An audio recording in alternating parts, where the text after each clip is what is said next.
మనుషులు అప్పుడప్పుడు సమయాన్ని నియంత్రించడానికి ప్రయత్నిస్తూ ఉంటారు.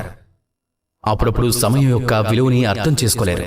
ఆలోచిస్తూ ఉంటారు, ఈ కొద్ది క్షణాలు గడిచిపోతే వృధా అయిపోతే పెద్ద తేడా ఏముంటుంది అని. కొన్ని క్షణాలే కదా. కానీ అలా కాదు.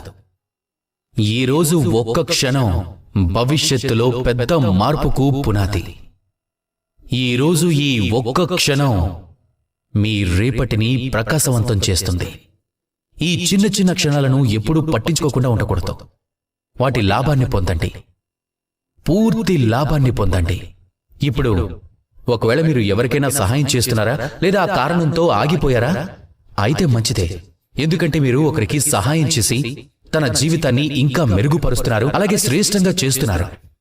ఈ పుణ్యం, ఈ కర్మ తిరిగి మీ దగ్గరకు వస్తుంది, అలాగే మీకోసం మంచి చేస్తుంది.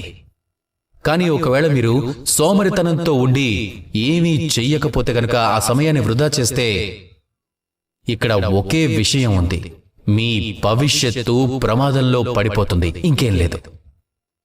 అందుకే ఎప్పుడు ఆగాలి, ఎందుకు ఆగాలనే విషయాన్ని అర్థం చేసుకోవడం చాలా అవసరం. ఒకవేళ మీరు ఆగడానికి కారణం అలాగే సమయం అనుచితం కాబట్టి మీ భవిష్యత్తు ఎప్పుడూ బాగుండదు. కాబట్టి సమయాన్ని గౌరవించండి, దానిని పూర్తిగా ఉపయోగించుకోండి. అలాగే నాతో ప్రేమగా పలకండి, రాధాకృష్ణ.